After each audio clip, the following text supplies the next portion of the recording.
Oh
my God.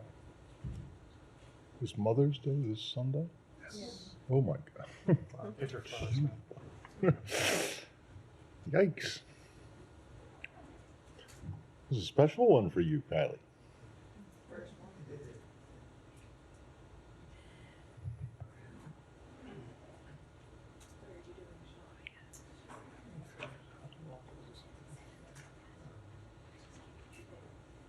I should probably figure this out.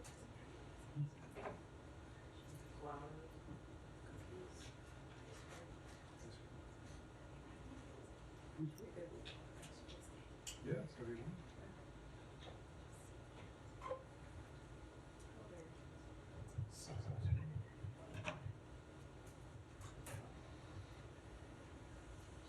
My dinner,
All right, get started. Matt, you want to kick us off? Oh, you again? 3 days in a row? You have I'm nothing to start so with? sorry You include- to disappoint you. No, you're not disappointing me, but I'm just. It's fine. I will do better tomorrow, I promise. We'll come out here with Oh, it. you I will? will come out with 12 minutes of opening remarks. 18, I apologize 18, to your colleagues in 18 advance. minutes Yeah. would be better. Can I just clear something up very briefly? Can you say with 100% certainty that the NSM report will not be transmitted to Congress today? It will not be transmitted today. We continue to work to finalize the report. We expect to deliver it in the very near future in the coming days. In the coming days, so Friday at 10 o'clock? I don't think anyone here wants to be dealing with that at 10 o'clock on Friday, any more than you do. I can't give you an exact time, but in the near future. All right. And yesterday when you were asked about this, you kept talking about this is a self-imposed deadline. And I suppose it is because it's in the NSM, which the president signed, which said within 45 days of the receipt of the original stuff, you would do it. But I mean, so self-imposed deadlines don't mean anything? I mean, you know,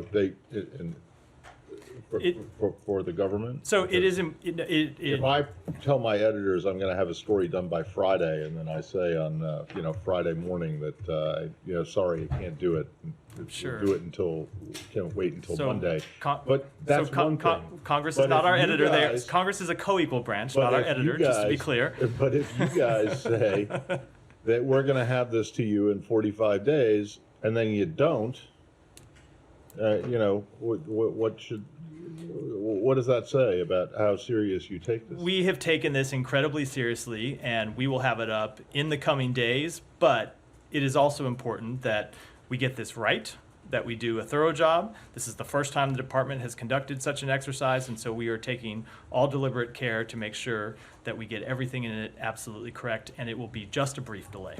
It will be what? Just a brief delay. A brief delay. Okay, so definitely this week, before the weekend. I'm not gonna say I'm not gonna put a timetable on, but a brief delay in the coming days. And then the last one, which is probably a little bit broader, but I'll let other people pick up on it, is Rafa. So your understanding of the current situation and how that relates to the pause in these arms shipments. So when you mean the current situation, you mean with respect to Israel? What your understanding of what Israel intends to do. So I will let Israel speak for what they intend to do. You've obviously seen them conduct a limited operation with respect to the Rafah crossing in the past few days. You've also seen them order the evacuation of people. They have not yet launched a full-scale military operation, and I will let them speak to any plans that they might have. I will say on our behalf, we continue to have concerns about a potential Rafah operation. We have made that quite clear. We've made it clear with the Israeli government privately, and of course, everyone from the president on down has made that clear publicly. Thank you. Yeah. Well, I mean, you have these concerns, and then there's the halt in this shipment. So what's the message from that? Is it the idea that this will make it more difficult operationally for Israel to do this, or is it more of a political statement? Why this, and how does it directly affect the Rafah operation? So let me say a few things about that. Number one, people should be absolutely clear that we are committed to Israel's security. We are committed to the defense of Israel. We have demonstrated that in recent weeks with our participation in Israel's defense when it came under attack from Iran. But as we have made clear, and I just did a moment ago, we have very serious concerns about a potential Rafah operation. We have concerns about what that would mean for the civilian population there when you look at the fact that there are so many people crowded into such a small area, when you look at the way Israel has conducted its operations in the past and what the impact on the civilian population has been.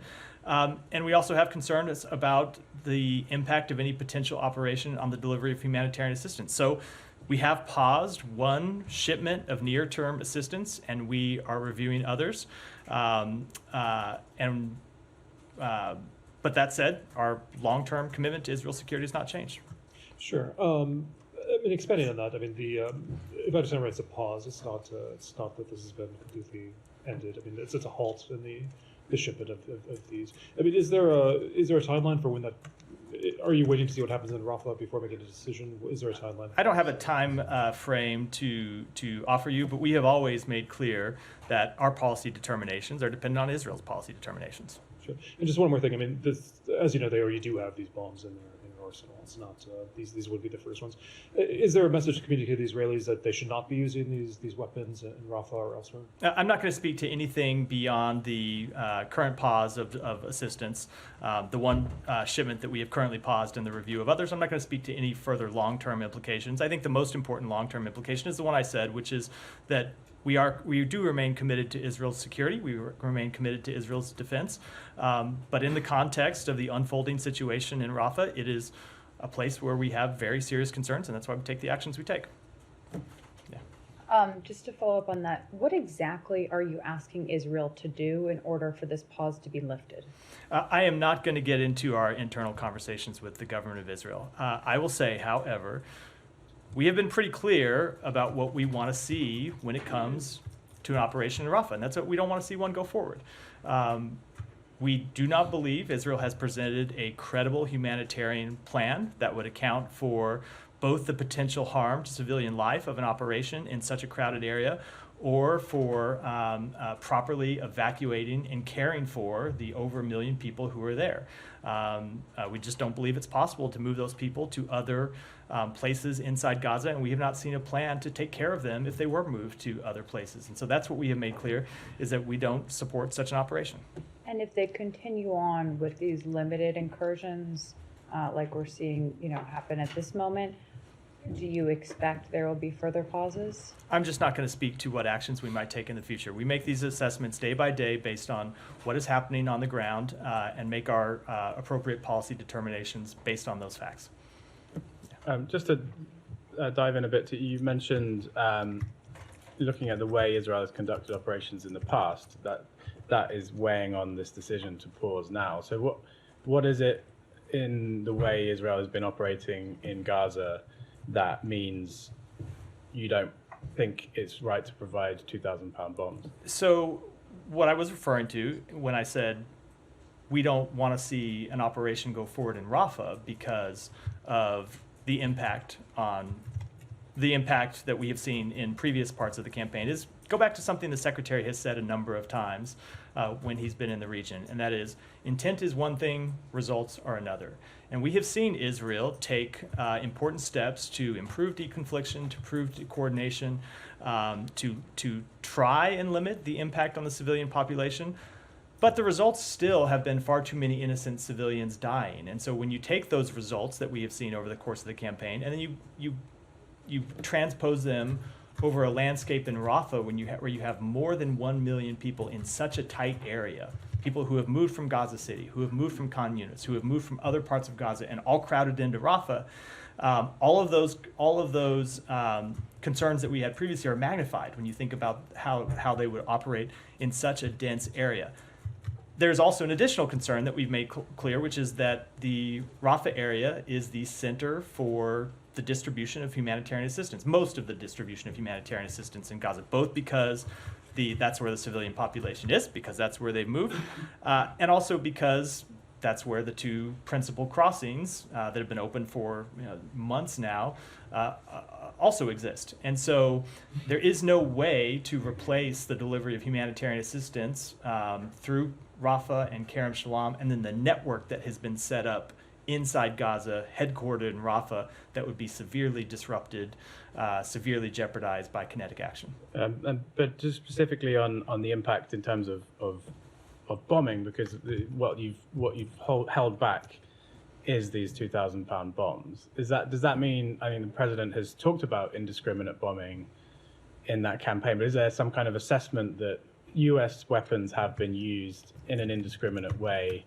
in a way that's caught up more civilians than were necessary? So that is not a conclusion that we have drawn when it comes to making this kind of legal assessment, I think, to which you're referring, when it comes to ongoing assessments that we have that relate to violations or potential violations of international humanitarian law. We are looking at those questions. We've been doing so for some time, and those processes remain ongoing. The NSM, of course, will interact with these questions in some very real ways.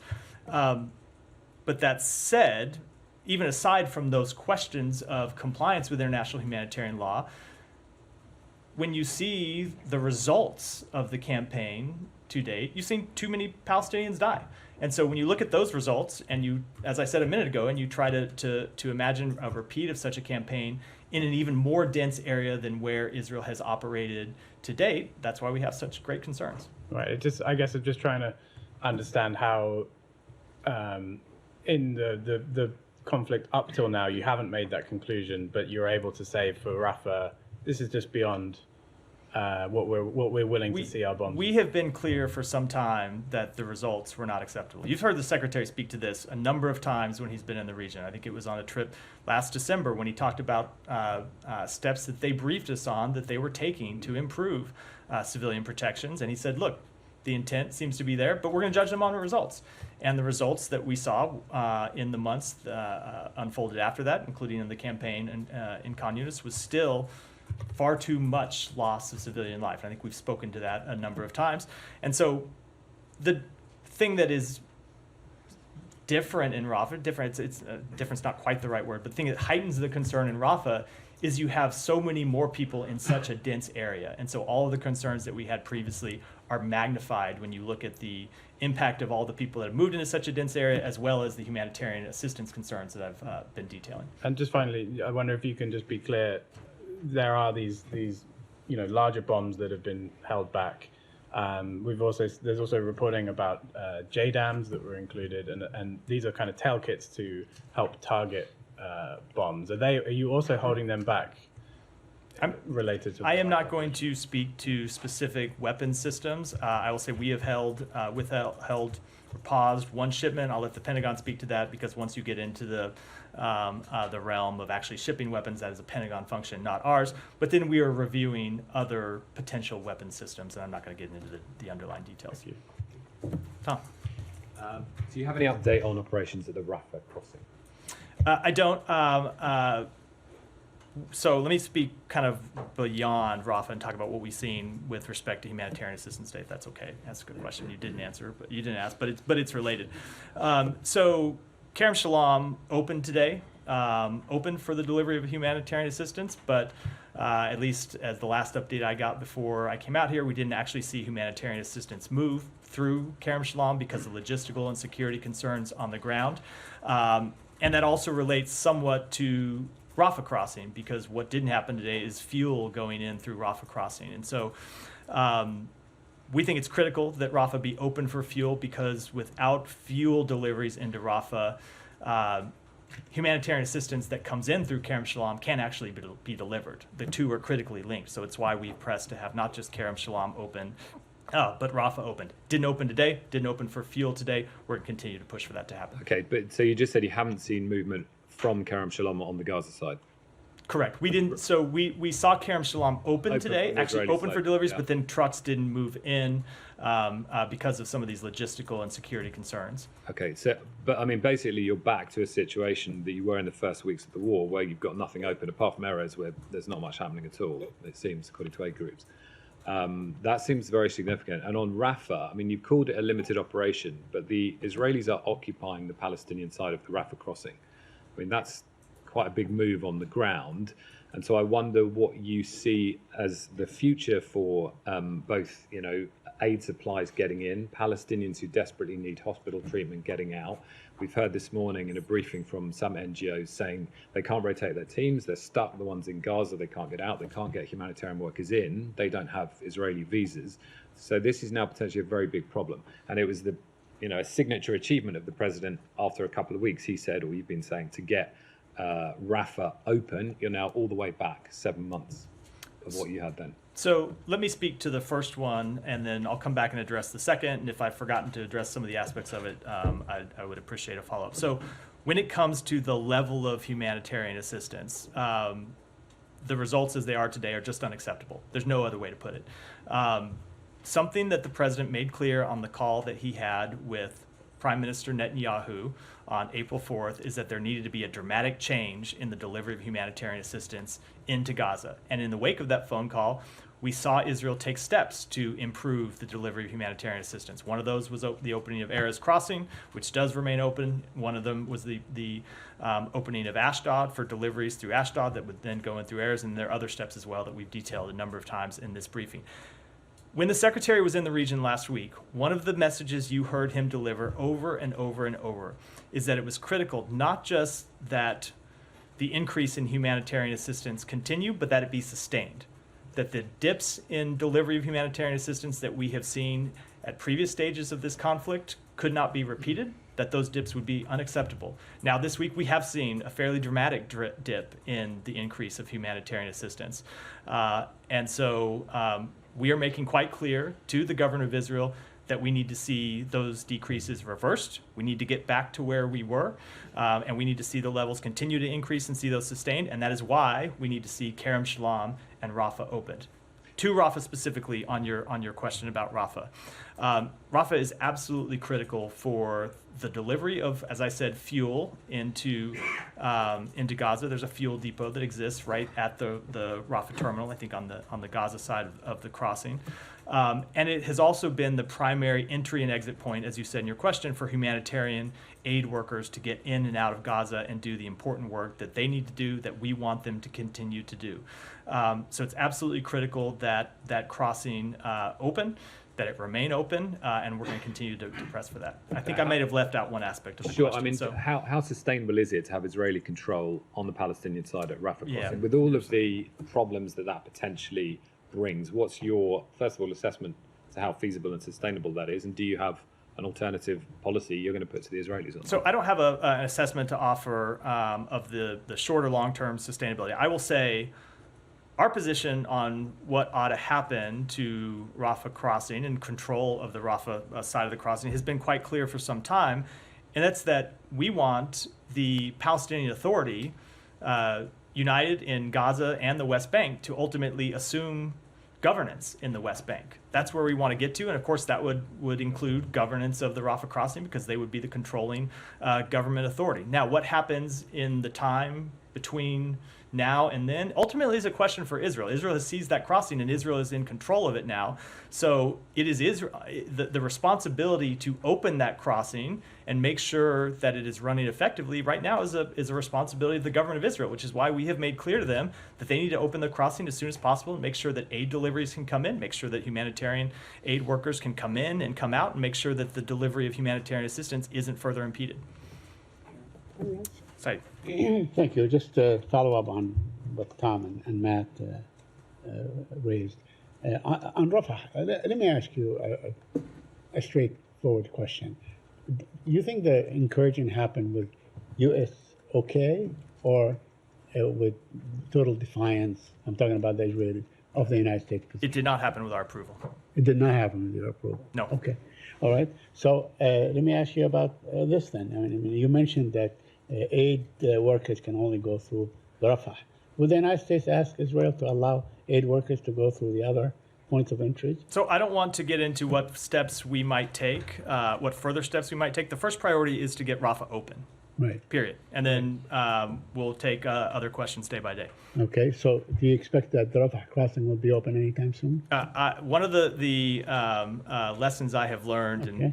in the course of this conflict over the past 7 months is not to make predictions about what's going to happen on the ground, especially when it pertains to these crossings. I will just say that we have made clear that we want to see it open, and we'll continue to push for that. On the NSM 20 issue, Tim Reiser, who basically wrote the Leahy statute way back, said that Israel has violated the Leahy law consistently, always. Now, you guys say here that Israel does not get preferential treatment and so on, but according to the author of this document, Israel has always done that. Do you have any comment on that? There are all sorts of people outside of government who have drawn various conclusions one way or the other, and you see them offering those opinions in the press, as is their right to do all the time. I can tell you that is not a conclusion that we have reached. Okay, but that's the guy that wrote the book, right? He is, and and I will just tell you, on behalf of the United States government, we have not reached that conclusion. Let me ask you about something the president said yesterday.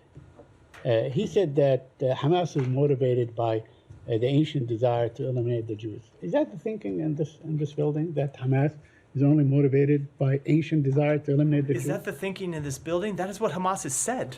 Hamas has come out and publicly said that they want to eliminate. Hold on, contextually, that is wrong, Matt, because Hamas came into being in 1987 in the midst of an intifada against the occupation, responding to a brutal Israeli attack on Gaza. So when we say ancient desires, I mean that's going back I think you are ignoring the repeated.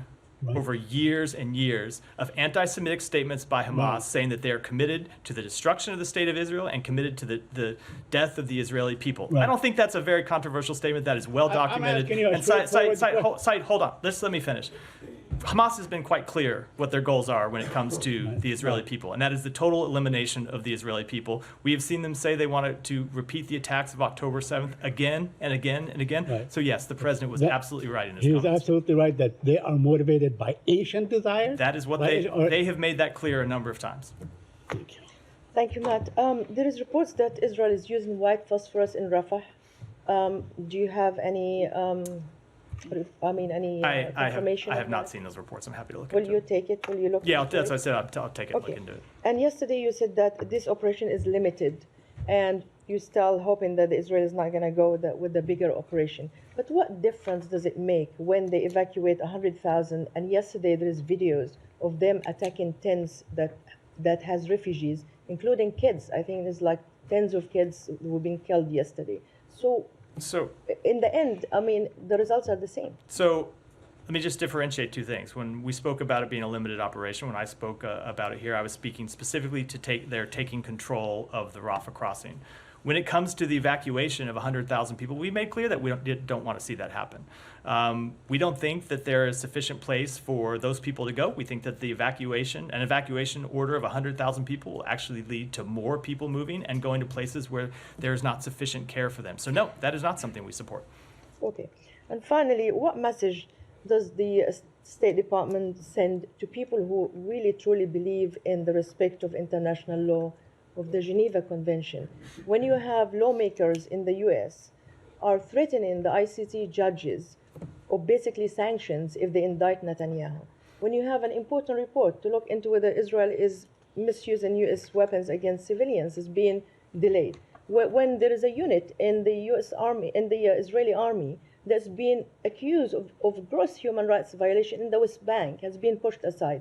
So, and also there is a statistic, 56% of the Democrats, which is the party of the secretary and the president, saying they believe that Israel committed genocide. So what message would you send to the equally people who believe in democracy and rogue state who just trample all over these principles? So a number of things there. Number one, we don't make our decisions based on polls. We make our decisions based on the facts, and that's what we will continue to do to make decisions in the best interests of the American people. When it comes to members of Congress, they make their own decisions. They speak for themselves. They don't speak for the State Department or the United States government. That has always been the case. They're independent actors. When it comes to the NSM, I don't think you should take a delay of a few days to speak at all to our commitment to compliance with international humanitarian law or to writing a thorough report that will look into all of these questions. We are committed to doing it, and I think it's a bit silly to suggest that a very short delay in any way undermines that commitment. That's one example out of three. I know. I'm going through the examples one by one. But that said, our overall message is that we are absolutely committed to the upholding of international humanitarian law. We have made that clear. That is the case when it comes to Israel. Is the case when it comes to every country anywhere in the world. We expect every country to comply with international humanitarian law. And we have ongoing processes inside this building to look at those very questions when it comes to Israel's conduct during this war. On the Yeah. ICC part of her question. Yeah. Forget about members of Congress for the moment, but the last administration actually did impose sanctions on the ICC prosecutor and a bunch of others. And when you guys came in, when this administration came in, you made quite a big deal out of rescinding that. Can you rule out that a change in that, and that you might go back to what the previous administration had done in terms of the ICC with if they go ahead with this with indictments of Israeli officials? I can't make any predictions or any announcements one way or the other about what we will do about something that has not yet happened. I'll just make clear that we do not believe the ICC has jurisdiction in this matter, and we're opposed to their investigation. Yeah, but I mean, is this administration willing to consider reversing its reversal of the Trump administration's sanctions on the ICC? So again, the ICC hasn't made a decision yet, I'm aware of that, but right, I mean, but you're asking something you're willing to consider? You're asking me to forecast what we might do, or what we might consider if and when they make that decision, which they haven't made. I'm never willing to do. I'm only asking say whether never, you're going to rule it out. I'm just it would seem to be a big backtrack if you guys went in and then reversed your reversal of what Secretary Pompeo did with the ICC. I am just not going to make any forecasts one way or the other. We're going to wait and see what the ICC does and make our decisions based on that. The Minister of Defense of Israel was this morning at the border between Lebanon and Israel, and he said that it's going to be a very hot summer. Do you have fear that this war could expand wiser, and like what we see in Rafah, it could be also another attack inside Lebanon this time? We have always been clear from the initial days of this conflict that we were worried about the escalation of the conflict. We're worried about the spread of the conflict. And that's why we have worked so hard to keep it from escalating and keep it from spreading. And that includes through diplomatic efforts to try to bring calm to northern Israel and the border with Lebanon. Those efforts continue. And it's something that we focus on every day while we're dealing with all of the very serious issues in Gaza. We remain committed to doing everything we can to keep the conflict from expanding, and there's ongoing diplomatic efforts to that end. Also, I did go examine the protest that is going on the campus. We did not feel that it was anti-Semitic speeches. They're asking for a ceasefire. They're asking for humanitarian aid. They're asking to stop the war. They're asking not to attack civilians. They're asking to end the genocide.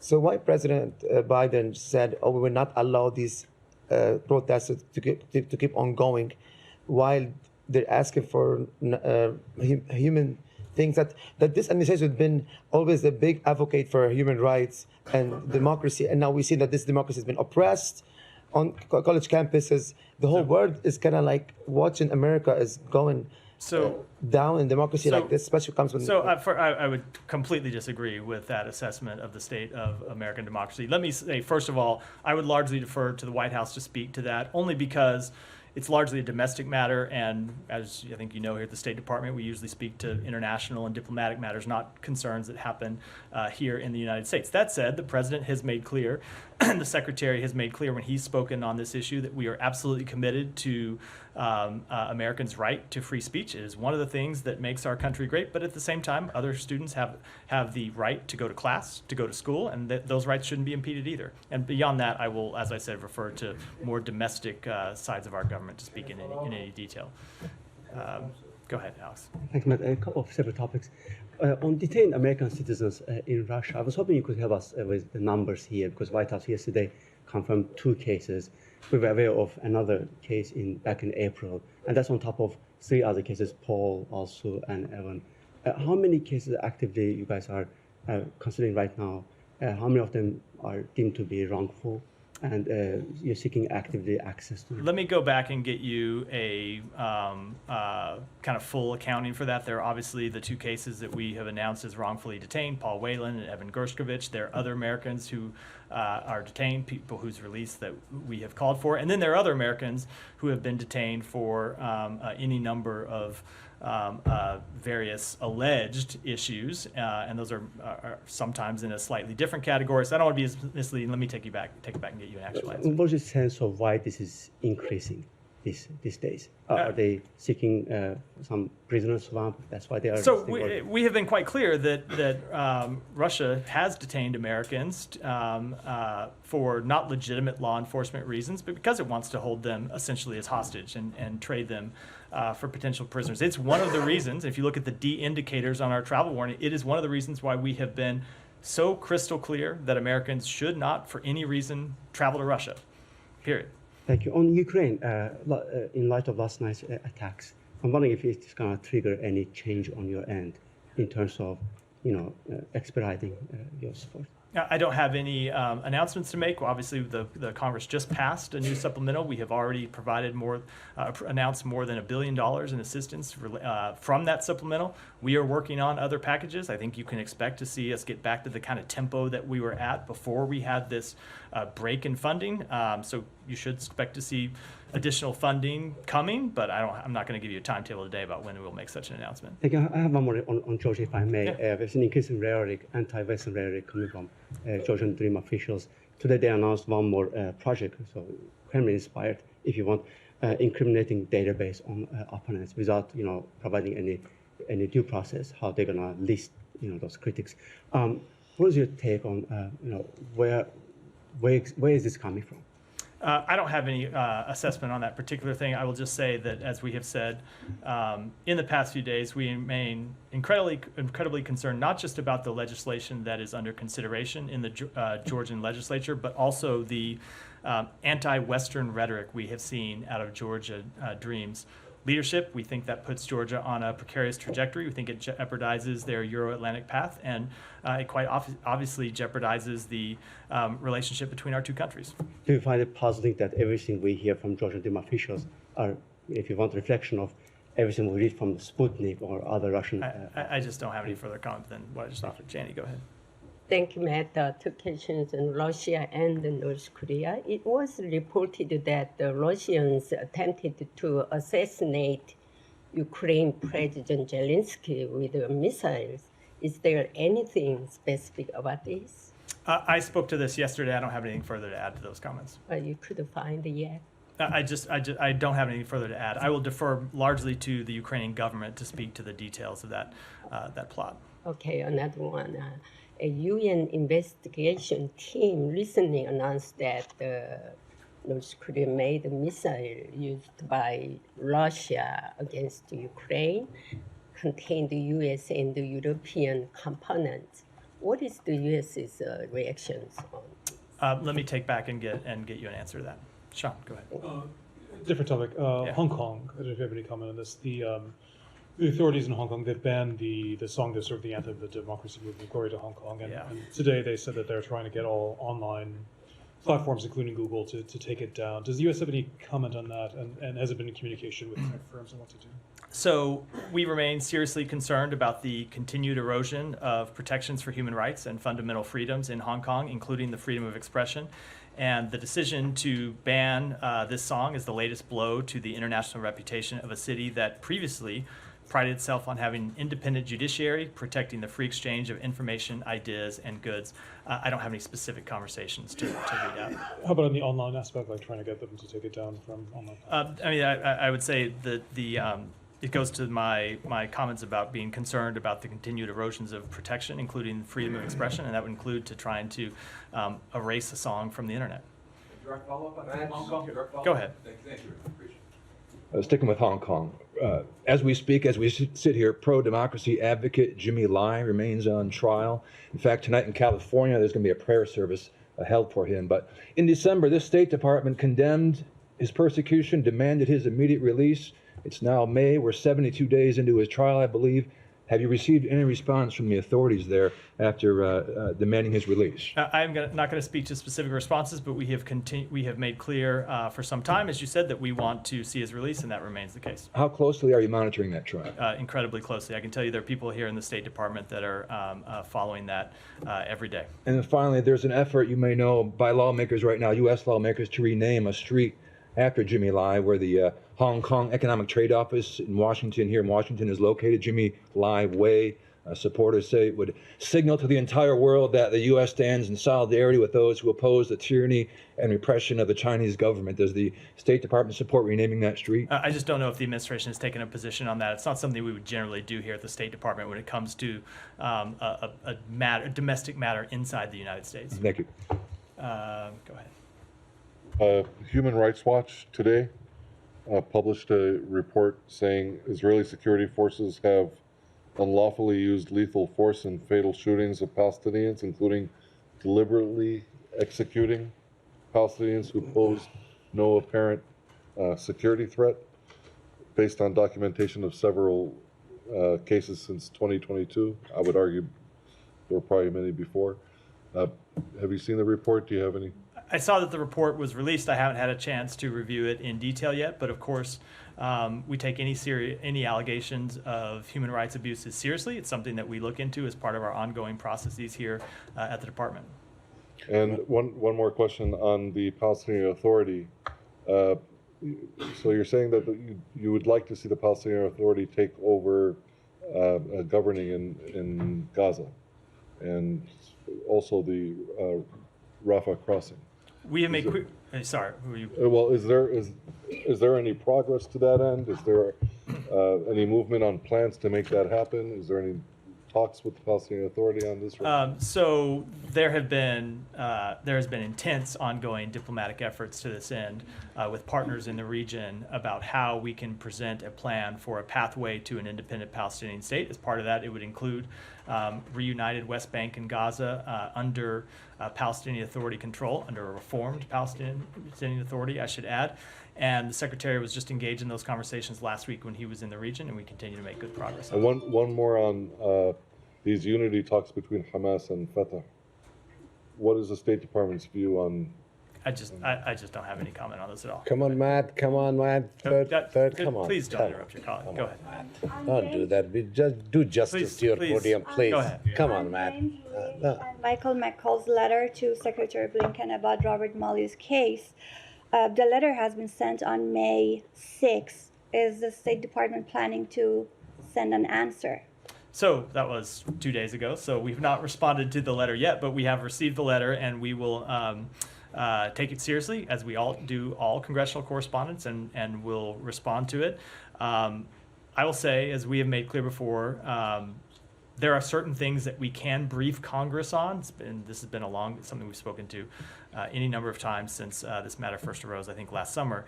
And we have briefed Congress on issues pertaining to Rob Malley's status and issues pertaining to Rob Malley's, or pertaining to Iran policy. But then there are other things that relate to security clearances that has just been the longstanding position of the executive branch and the department that we cannot brief Congress on, and that remains the case.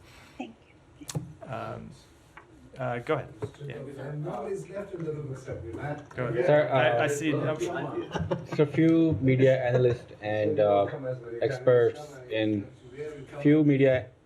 Can I just ask my question, please? Thank you. So few media analysts and experts in Pakistan are discussing the expected release of former Prime Minister Imran Khan, while a senior senator claimed that United States is working closely with the Pakistani authorities to end his unjust detention.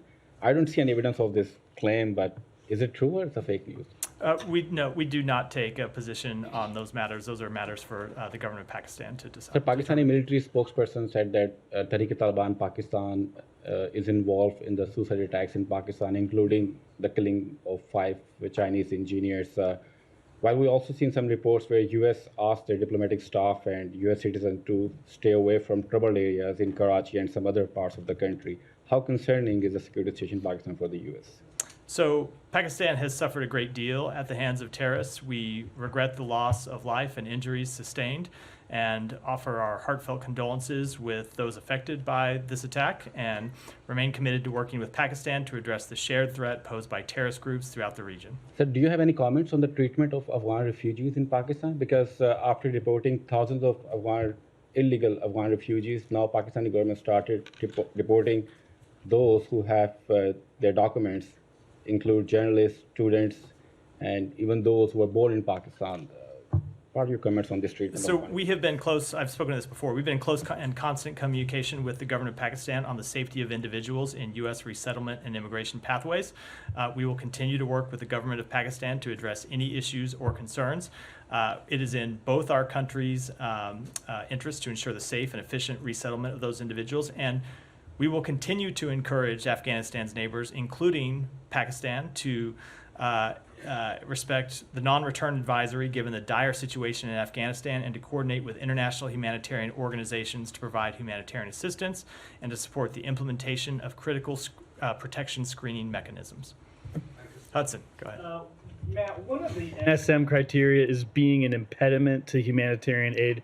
Is one of the reasons of the holdup of the assessment because of the disruptions at Kerem Shalom and Rafah, which are clearly impediments to humanitarian aid getting in? The delay is not related to anything that has happened this week. The delay is just related to the fact that we are trying to put the finishing touches and finalize this report. That said, I think it was before you were in the room, I did speak to the delays in delivery of assistance through Kerem Shalom and Rafah, and made clear that we find those delays unacceptable. And one of the things the Secretary said when he was in the region last week is, after seeing an increase in humanitarian assistance, that increase needed to be sustained. Obviously, this week it's not been sustained, so we need to see it return back to that level, and that's what we're pressing the government of Israel to allow to happen. Thank you, sir. Let me go ahead, and then we'll do maybe one or two more, and go up to Shannon next. After. Go ahead. Yeah. Two quick questions. The first one is there something that the State Department would like to see in Europe towards the war in Gaza that the State Department would appreciate Europe to do, looking at countries like Italy that are very close in the Mediterranean to those countries? And the second one, I know the State Department already had a statement yesterday. If you can say something about what happened to the Italian student in Miami that was arrested and got tied from the police. So I don't have any comment on the second one. We can take that back and coordinate with consular affairs to get you a specific response to it. When it comes to the situation in Gaza, we have been in close coordination with our European partners on really two fronts. One, in helping increase the delivery of humanitarian assistance. There are a number of European countries who have provided humanitarian assistance that has been critical for the needs of the Palestinian people. We appreciate the work that they have done and have stayed in close coordination with them about that. And second is in looking at all the post-conflict issues. The Secretary has worked with a number of issues, including with the Italian Foreign Minister. We talked about this in, both at the G7 and in a bilateral meeting with Foreign Minister Tajani on the margins of the G7 about the role that European countries can play in the end of this conflict and providing a path forward for the Palestinian people, and we'll continue to work with them on that. Thank you. Shannon, go next. And then Thank you, Matt. This is somewhat related to Alex's question earlier, but do you have any specific updates on Gordon Black, the U.S. Staff Sergeant who has been detained in Russia since earlier this month? I don't. Consular access? We have not yet received consular access. We continue to push for that, and because of privacy issues, which I know you're well aware of, there's nothing more I can really say. Brian. So I will just say, as a general rule, I'm just going to say general rule: when people interrupt their colleagues, I don't call them. Go ahead, Ryan. All right. Go okay. ahead. All right. You got your say. I want to ask you about Tali Gottlieb, Likud official, member of the Knesset. She said this. She said the U.S. is threatening not to give us precise missiles. Oh yeah. Well, I've got news for the U.S. We have imprecise missiles. We'll use it. We'll just collapse 10 buildings. 10 buildings. That's what we'll do. So she's threatening that if Israel is held accountable for war crimes, they'll respond by committing greater war crimes. What kind of effect does that have on U.S. decision making? Those comments are absolutely deplorable, and senior members of the Israeli government should refrain from making them. We will continue to make our policy assessments based on what's in the best interests of the American people, what is in the best interest of the region. Go ahead, then Sean, then we'll wrap up. Sean, can I ask? Yeah. Will the U.S. pause all military shipments to Israel, or are the bombs and munitions the only ones on hold? As I said, there is one specific shipment that we have put on hold, pending review, and others that we're reviewing. I don't have any further announcements to make. But as I made clear, we are committed to the long-term security of Israel. We are committed to the long-term defense of Israel. We are committed to spending every dime that was in the recently passed supplemental by Congress, and that includes, we have already approved the latest tranche of foreign military financing, which is $827 million worth of weapons and equipment.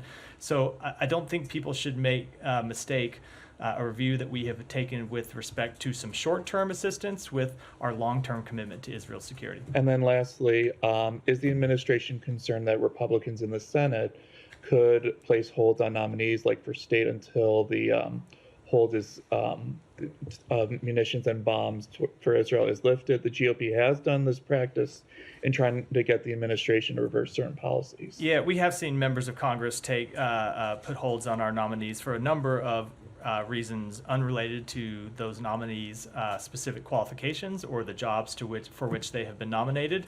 And I will say all that does is weaken Americans' national security, because we need those officials in their jobs out fighting for America every day. And when they're held up and they can't get it put in those jobs, it just makes it more difficult for do everything we can to improve the national security of the United States. But I'm asking, like, in this specific case. I haven't seen a specific hold in this case, so there's nothing for me to really respond to. Sean, go ahead, and then we'll wrap. Sure. I mean, just back on this. I know you don't speak for Langley, but thought I would just ask if you did have anything to say about Director Burns' meeting with Netanyahu, or more broadly on the hostage. The hostage. I don't have any readout of specific meetings. I will defer to other agencies that are responsible for those meetings to speak to them.